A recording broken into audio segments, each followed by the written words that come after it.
नमस्कार, मी रुचिता. ॲग्रोनमध्ये आपल्या सर्वांचं स्वागत. हिवाळ्यात अतिथंडी आणि इतर तणावपूर्ण घटकांमुळे गायीचा आहार कमी होतो आणि त्यामुळे दूध उत्पादन घटतं. थंडीच्या काळात गायांना दुग्धज्वर, मायांग, बाहेर येणं, कितनबाधा, हायपोमॅग्नेसेमिक टिटॅनी यांसारखे आजार होतात. त्यामुळे वेळेवर रोगाचं निदान करून उपाय करणं गरजेचं असतं. पण निदानासाठी या आजारांची लक्षणं कोणती आहेत आणि आजारांमध्ये गायीची काळजी कशी घ्यायची, मुळात आजार होऊ नये म्हणून काय करायचं, या सगळ्याची माहिती आपण आजच्या व्हिडिओमधून जाणून घेणार आहोत. हिवाळ्यातील थंडीमुळे दुधाळ आणि गाभण गायींमध्ये वातावरणातील कमी तापमानामुळे चयापचयाशी निगडीत विविध आजार होतात.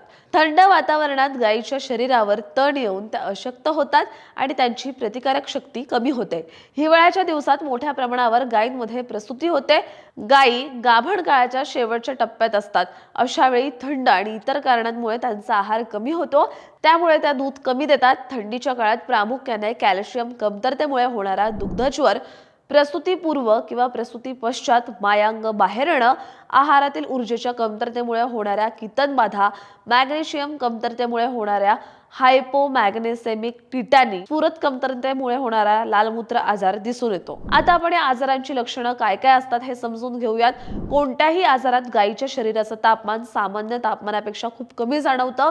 विशेषतः त्यांचे कान, नाक आणि पाय थंड पडतात. गायींची भूक कमी होते, शिवाय त्यांना रवंथ करता येत नाही, त्यात अडचण येते. यासोबत इतर अवयवांचंही कार्य बिघडतं. तसंच श्वसनाची गती मंदावते, हृदयाच्या ठोक्यांची गती मंदावते आणि गायी दूधही कमी देतात. दुग्धज्वर आजारामध्ये गायीच्या शरीराचं तापमान कमी होतं, त्या जमिनीवर बसून राहतात. कोटोसिस आजारामुळे म्हणजेच कितनबाधा बाधित गायी खुराक खात नाहीत, पण तंतुमय चारा खातात. बाधित गायींच्या लघवीला आणि श्वासाला गोडसर वास येतो. तर प्रसूतीनंतरच्या हिमोग्लोबिन युरियामध्ये म्हणजेच लाल मूत्र आजारात गायी म्हशींमध्ये कॉफीच्या रंगाची लघवी पाहण्यास मिळते. जनावरांच्या शरीराच्या तापमानात खूप घट झाली तर गायी कोमात जाऊ शकतात आणि गंभीर अवस्थेत मृत्यू होण्याचा धोका असतो. यानंतर आपण गायीच्या आजारांचं निदान कसं केलं जातं हे पाहूयात. विविध आजारांमध्ये आढळणाऱ्या लक्षणांच्या आधारे आणि रक्त तपासणीद्वारे आजाराचं निदान करण्यासाठी मदत होते. शिवाय रक्तातील कॅल्शियम, स्फुरद, मॅग्नेशियम आणि ग्लुकोजची तपासणी करून रोगाचं निदान करता येतं.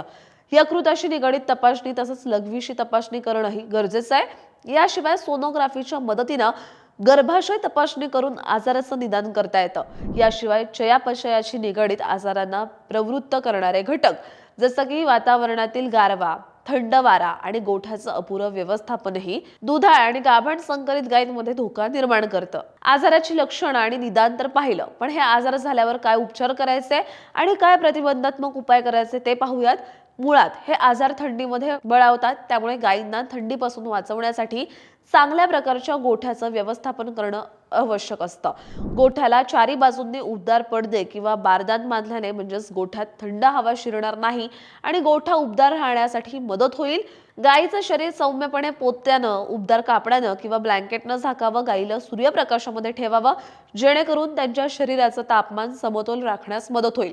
थंड झालेल्या जनावरांना संध्याकाळच्या वेळी शेकोटी करून ऊब द्यावी.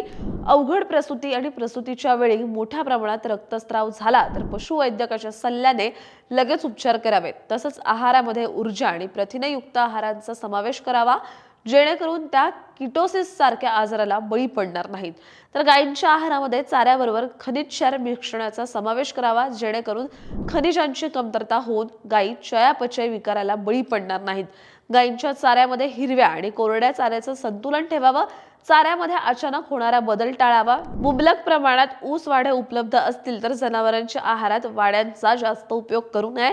याशिवाय पर्यायी चारा उपलब्ध नसल्यास ऊस वाढ्यावर चुन्याच्या निवळीची प्रक्रिया करावी. थंडीमध्ये तुम्ही तुमच्या गायीची काळजी कशी घेता आणि तुम्हाला ही माहिती कशी वाटली हे कमेंट बॉक्समध्ये नक्की सांगा. आणि अशाच शेतीविषयक आणि नवनवीन माहितीसाठी ॲग्रोवनला सबस्क्राईब आणि फॉलो करायला विसरू नका.